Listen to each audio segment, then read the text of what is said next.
Hi, welcome to another one of my videos. I am Alex, the wandering Englishman, and today I find myself back in Budapest at Budapest's #1 tourist attraction. What is that tourist attraction, you may ask? Well, that's the Hungarian Parliament. That building right there. Why is it Budapest's #1 tourist attraction? Well, as I've never been inside it before, I really wanted to find out. Although having been outside it many times, having walked along the riverbanks, having cycled past it, having been past it on scooters, having simply just dawdled past it and just admired the beauty and the aesthetics of the building, I figured I was long overdue a visit. So, wondering what was inside, I decided to wander over. Obviously it's late in the afternoon, so the darkness is fast approaching. I do wonder, could this be Europe's greatest parliament? Although, if you believe the BBC and you believe the globalist propaganda, you would think I was nuts. But in my mind, this is possibly Europe's greatest parliament right here. Because unlike my country, where I come from, the United Kingdom, home to the oldest democracy in the world, I don't believe democracy exists there anymore. I believe democracy in the United Kingdom has been taken over by the globalists. I believe democracy in the United Kingdom is being controlled by corporate interests. And this was illustrated in the 2016 referendum, where the vote went back to the people. Sadly, we were shown we have no power because our leaders that think they know better decided to stop Brexit at all costs. However, the leader of Hungary, Viktor Orban, he's hated by the globalists. He's standing up against the globalists. And because he stands up against the globalists, he is smeared by the mainstream media.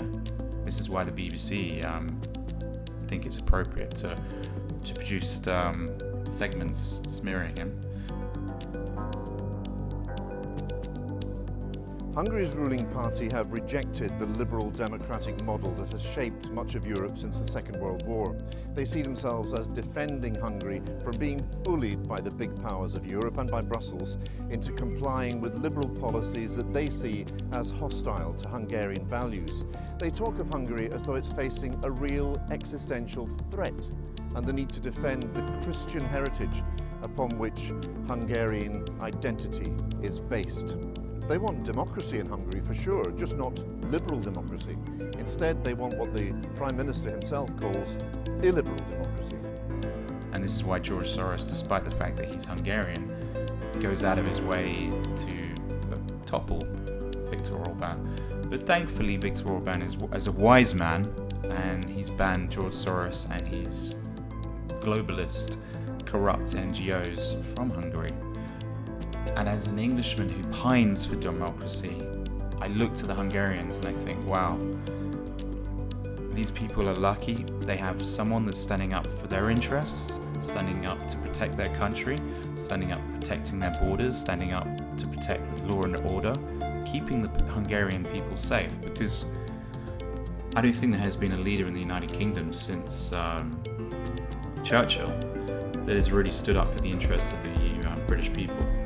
So to look across the channel and then to look east towards Central Europe, and now I found myself in Central Europe in the capital of Hungary, Budapest, and possibly the greatest parliament in Europe. I found myself wandering around this place in awe and with intrigue seeing what was inside. So if you can join me on that journey, this is that journey. Western Europe, through the high life standard, became a postmodern system.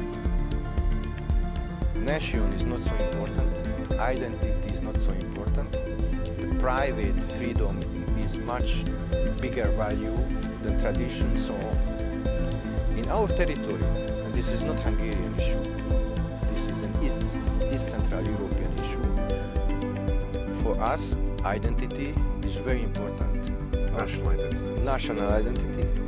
And and our culture is very important, which we want to preserve. El akarják venni az országunkat, hogy néhány évtized alatt önként adjuk át másoknak. Más földrészről érkező idegeneknek.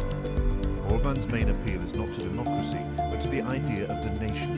The campaign was dominated by anti-immigrant sentiment, the fear that Hungary is at risk of being overrun. Orban asked for and won an overwhelming mandate to preserve Hungary, its heritage and culture for the Hungarians. In Europe, if we speak about Christianity, we speak not only about the church, we speak about the cultural heritage of Europe, and we would like to represent these values and remain to this cultural heritage. The migration will be one of the most important issues in the next decades in Europe and all around the world. And therefore, we have to have a policy about the migration. And we can respect the other opinion for other countries because it belongs to the national level in the European Union. But we expect that the other countries have to respect also our democratic decisions. The work the President and his government are doing serves the defence and stability of the European Union. And at home, Hungary continues its public relations onslaught, attacking George Soros, the philanthropist who funds refugee help groups, alleging 99% of people are against illegal immigrants, painting them all as violent. In all of this, Hungary is deliberately goading the European Union. Take us on if you dare. Viktor Orban has won a third consecutive term. His retreat from the open society values on which the European Union has been built is, for his critics, a retreat from democracy itself. That retreat has been endorsed by the people at the ballot box is the paradox at the heart of European populism.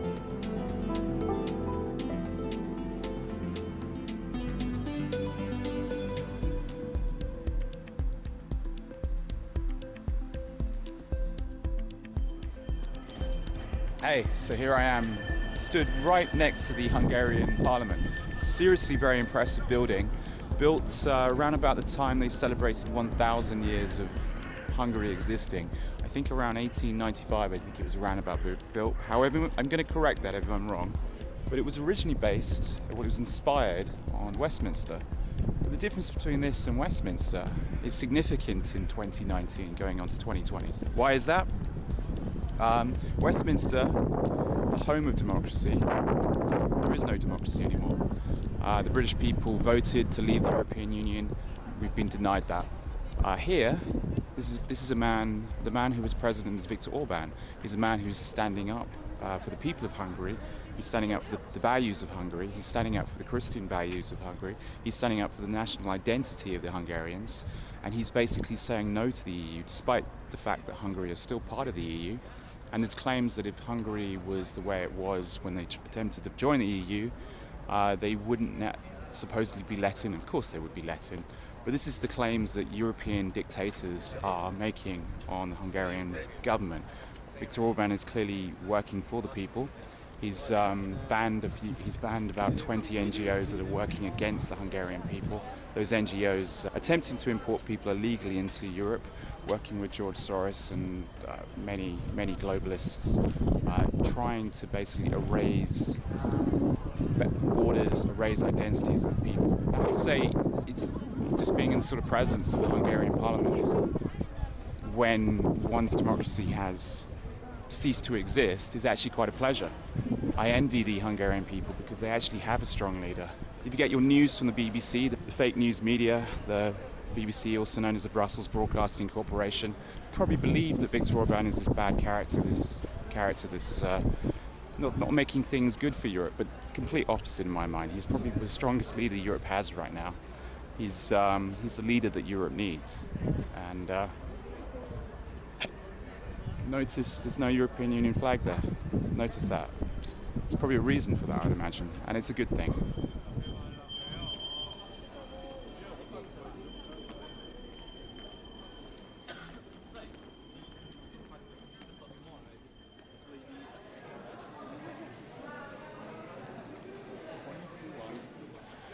I'm inside the Parliament building. I've just booked a tour.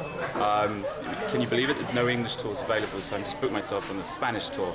So hopefully my basic Spanish can pick up on a few things, but I highly doubt it. I'm hoping there's going to be sort of information along the way. Otherwise, it's going to be a little alien for myself. Come again? You know I don't speak Spanish. In English, please.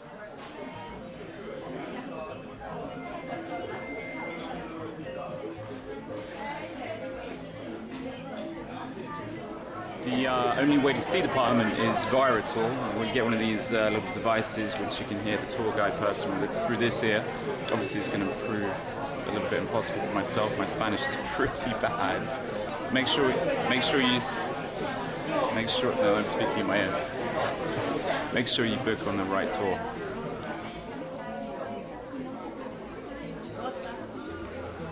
So once everyone was lined up and ready, we went through this very regal stairway and into the Parliament. As you can see, very lavish decoration. Everything seemed to be gold, red carpets, very regal in fact. And if anything, it reminded me of a palace more than a parliament. Interesting fact, this building is actually the biggest building in Hungary. So clearly making a statement to the Hungarian people and also to the countries and dignitary people that visit Hungary. And as we head down this corridor, you can imagine some of the powerhouse figures that have walked down this corridor. But it's very clear the current president isn't very well liked, certainly by the globalist establishment. After Angela Merkel and Viktor Orban met and discussed, amongst many things, the topic of migrants and borders. They couldn't agree on the responsibilities Europe has towards refugees seeking sanctuary on the continent. That's probably what separates us, that humanity is the soul of Europe, and if we want to protect this soul, if Europe with its values wants to play a role in the world, then Europe cannot simply close its eyes from the need and from the suffering. But Hungary's anti-migration Prime Minister says Europe's best show of humanity is by removing incentives for refugees to go to the continent. Orban believes a heavy stance works better. We consider it unfair that often we're being accused of having a lack of solidarity in Germany. And I want to tell you that 8,000 guards are stationed along the border, 24 hours a day, protecting a border that would let migrants into Germany if they passed it.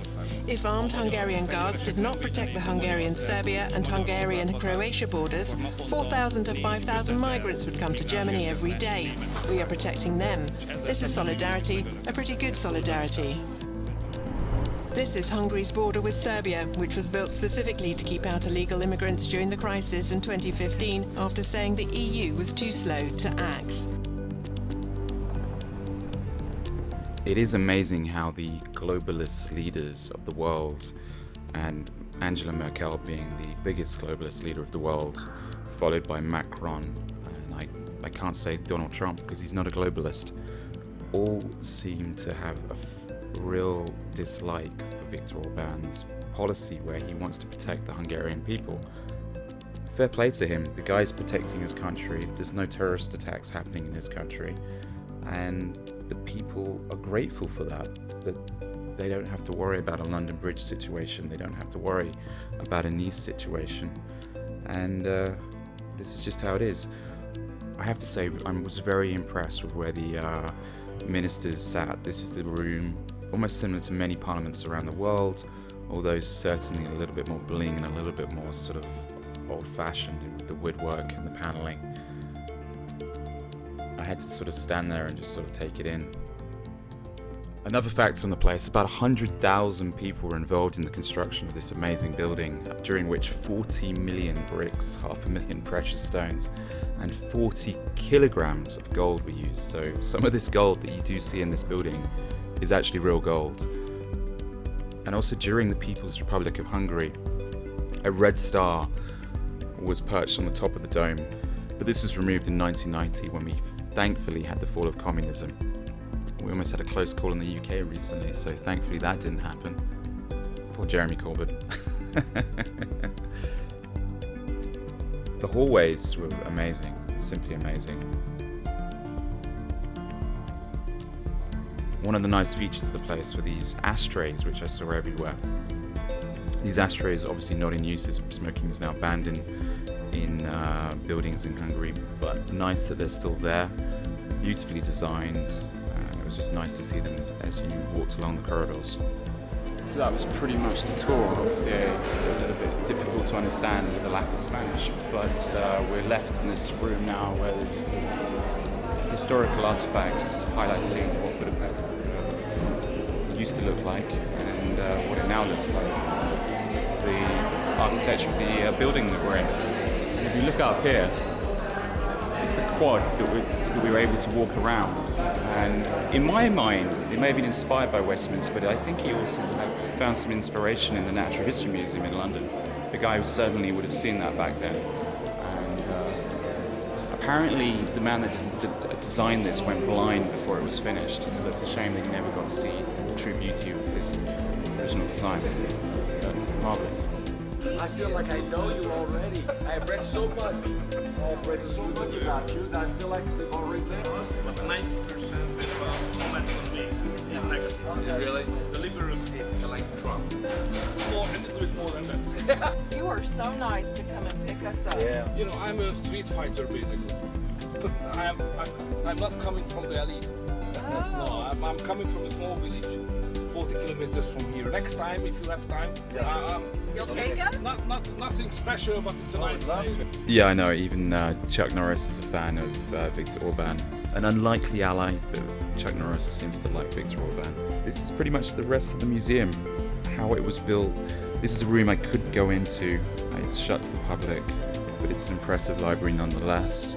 There were many rooms obviously you can't go into. You can't go into the offices, you can't go into where they do their work. Maybe one day. So a little bit more insight. I was able to, my figure was slightly off. The building was practically completed in 1895, but the internals and everything didn't really complete until 1902. But the initial design took off sometime around 1884, I believe. So not a bad completion. They did it just under 20 years. So I wonder if we're going to get Brexit done within 20 years. I don't know. But would I recommend it? Yes, I would. It's a great tour. It's a shame I didn't get to meet Viktor Orban, but maybe next time I'm here I will. But I highly recommend it. Well, people have a lot of respect for this Prime Minister. He's a respected man, and I know he's a tough man, but he's a respected man, and he's done the right thing, according to many people, on immigration. And you look at some of the problems that they have in Europe that are tremendous because they've done it a different way than the Prime Minister. But I'll let him speak to that question. Mr. Prime Minister, please. From the people, by the people, for the people. This is the basis for the Hungarian government. So it's a government which is elected by the Hungarian people several times, so we are happy to serve our nation. What about democratic reforms, sir? We have a new constitution accepted in 2011 and it's functioning well. And now Hungary is one of the most protected countries in the world because their president has taken a stance on George Soros and his globalist policies of open borders. And because of that, Hungary feels like a safe place.